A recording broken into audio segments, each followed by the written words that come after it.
এরই নাম বান্দররহুঙ্গা, আবার এরই নাম আলকুশি। এটা আসলে এত সহজ না, এটা হাতে ধরা খুব কঠিন হয়ে পড়ে।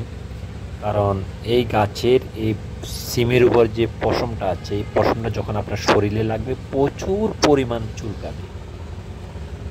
আচ্ছা, তাই কি আমরা এটাকে ফেলে দেব? না, ফেলে দেওয়া যাবে না।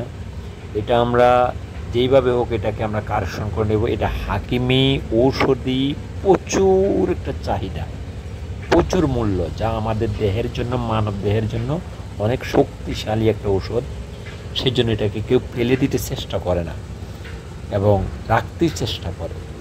এটা এমন একটা সুন্দর, দেখেন কি সুন্দর আল্লাহর সৃষ্টি। এটা যেমন ধরা যায় না, তেমন এটা আবার ফেলেও দেওয়া যায় না। এটা ঔষধি, একদম যে যেখানে দেখে সেখান থেকে এটা কারেকশন করে নিয়ে যায়। এত সুন্দর, এত দামি একটা ফল, সেই জন্য এটাকে অনেকে খোঁজ করেও পায় না। কিন্তু এটা আমার হাতের নাগালে, একদম আমি হাত দিয়ে ধরলাম, খুব ভালো লাগলো। কিন্তু এটা ধরা বলতে আমি একদম উপরে ধরেছি, কিন্তু এটা এই যে দেখেন, আমি একটা একদম জঙ্গলের ভিতরে, অনেক ভিতরে, সেখান থেকে আমি এটা নিয়ে আসবো। এই দেখেন এত সুন্দর, এত কি সুন্দর লাগে, কিন্তু এটা হাত দিয়ে ধরা যাবে না। আমি বহুত দূর থেকে আপনাদেরকে দেখাইতেছি। দেখেন, ভেরি ভেরি নাইস, অনেক সুন্দর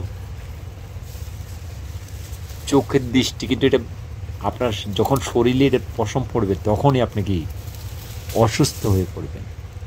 তাই এটা ধরার সময় খুব সাবধান, খুব সতর্কতা অবলম্বন করতে হবে, খেয়াল রাখতে হবে, যাতে করে আমাদের যে শরীরে যে পোশাক আছে, আমাদের শরীরে কোনোভাবেই